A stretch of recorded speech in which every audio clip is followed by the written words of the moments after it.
Welcome to another story made by Oracle 1. The first cough came softly, barely noticeable over the din of chattering classrooms at Hollowbrook Academy.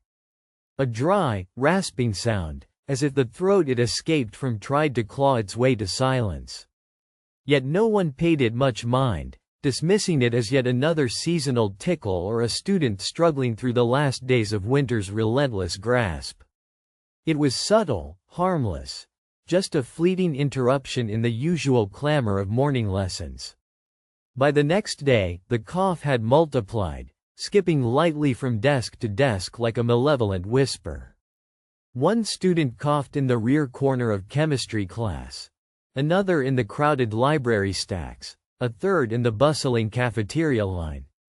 Each cough was singular and swift, dry and uncompromisingly harsh against the muffled laughter and shuffling of books. Teachers cleared throats uncomfortably and coughed into their sleeves more often.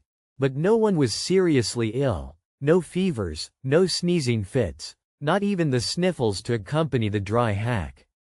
It was curious, almost unnatural. By Thursday, the coughs had become a chorus, a grim symphony rasping its way through the corridors.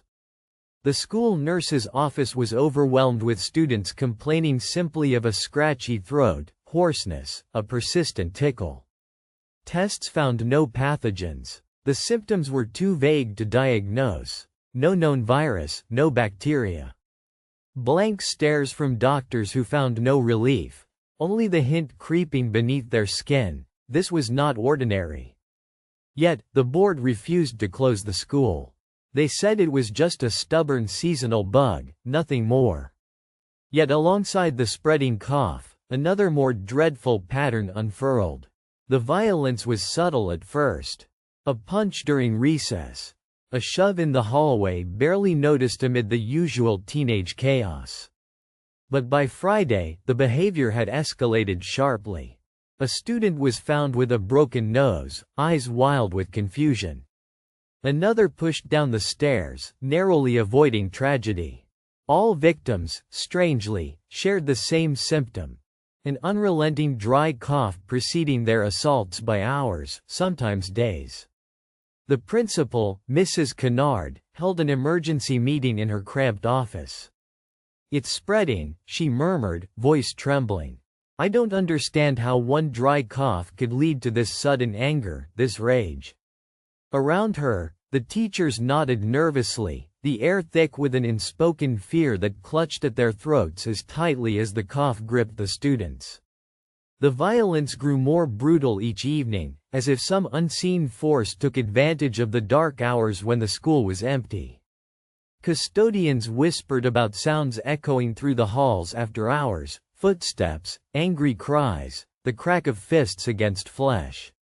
Cameras placed for security captured fleeting shadows, never fully revealing the truth but suggesting something sinister prowled the hallways. By the weekend, parents had started pulling their children out of Hollowbrook, but many stayed for reasons they regret now. The afflicted bore a ghostly pallor, their eyes sunken and glassy. They coughed without tears, barked harshly, as if their lungs were shredding themselves from the inside out. But the worst was their temper, no longer adolescent squabbles, but white-hot fury, snapping nearly every nerve in their brains. Teachers tried to intervene, but even they felt the change. Mr. Cartwell, the history teacher, described it as a fog over the mind, swallowing reason and lashing out with blind hate. Then, the first death came. On a bleak Monday morning beneath the faded banners of the gymnasium, a usually quiet boy named Liam staggered through the doors, head bowed, struggling with the persistent cough that had haunted him all weekend. Suddenly, without warning, he lunged at his best friend, Mara, swinging wildly. Students screamed, clutching themselves or running for cover, but the school security guard was there in moments. When he pried Liam off, blood dripping from his knuckles, Liam collapsed, eyes rolling back as his dry cough convulsed violently within his chest. Panic exploded. Emergency services were called but found nothing in Liam's blood tests or lungs, except signs of extreme stress and exhaustion. Mara was bruised and shaken but alive. Meanwhile, unexplained damage peppered the gym walls, scratches like claws and violent dents where the fight had played out. What the doctors couldn't see was the truth hidden inside Liam's body, a truth now awakening inside every dry cougher. Something old, ancient, almost predatory in essence, was feeding off the students' flesh and minds, pushing them past human limits. By Tuesday, the school district mandated closure and quarantine. Hollowbrook Academy became a ghost house, rustling with the wind and whispers of the horror inside its blood-streaked walls. News reported strange outbreaks, but most refused to believe the truth. What was mere influenza? Just anger management issues? The idea of something so sinister lurking in a schoolyard seemed unthinkable.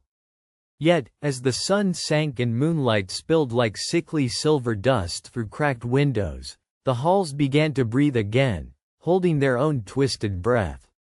The dry cough still echoed faintly, through abandoned classrooms where books lay open on desks, in locker-lined halls where graffiti bloomed like black wounds, within the shadows that flickered and stretched unnaturally.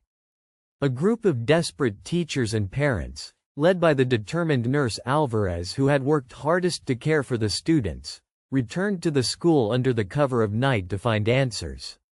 Masks on and voices hushed, they moved cautiously past broken glass and up the creaking stairwells to the old biology lab, a place some claimed had always felt wrong. There, they found a hidden door beneath the floorboards, revealed only when a loose tile was lifted. The door opened to a narrow, spiraling staircase descending into darkness unknown. Taking their phones' flashlights and steeling their resolve, they descended into a musty cellar. The air was thick with an unplaceable scent of decay and something metallic. On the walls, drawings scratched in trembling hands showed strange symbols and cryptic warnings.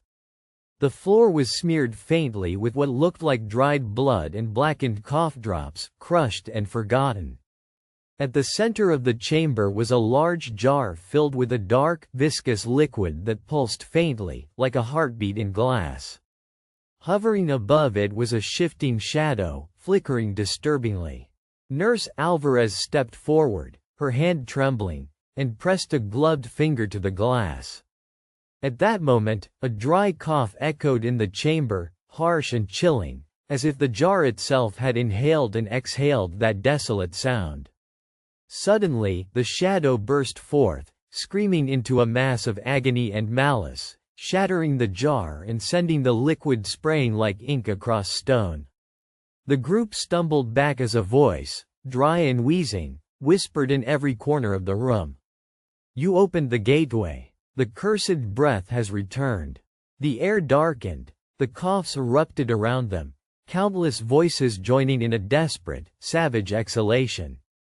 Each cough felt like hands clamping down on their throats, pulling at something inside, something ancient and hungry. Then the full horror revealed itself.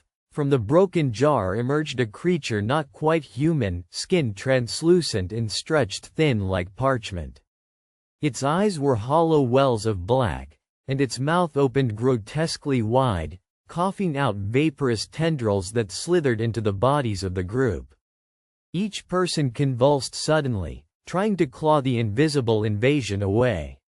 Nurse Alvarez gasped, crashing to the ground, coughing with unnatural ferocity. Her vision blurred, but beneath the swirling darkness, she saw faces behind the creature's eyes, decades of children long silenced by the school's cursed air, trapped within its cough. She realized then what had begun as a simple dry cough was not illness but a curse, an ancient spirit feeding on breath and life, spreading its madness in gasps and rattles until it consumed every living soul. With all her fading strength, Nurse Alvarez lunged for a heavy iron pipe lying forgotten near the shattered glass. She swung it like the last flicker of light, and the creature shrieked, dissolving into nothingness in a choking mist. The coughing ceased abruptly as if the school itself exhaled in release. But it was too late for many. The survivors were haunted and broken, their minds fractured by the terrifying possession. The school was sealed, deemed unfit for decades to come. Hollowbrook Academy became legend, an unspeakable nightmare whispered in hushed tones. Yet sometimes, on bitter evenings when the wind whips through forgotten hallways, the unmistakable sound echoes faintly, a dry cough, dry and relentless, reminding the world that some breaths should never be breathed, some curses never awakened. For more stories, like and subscribe.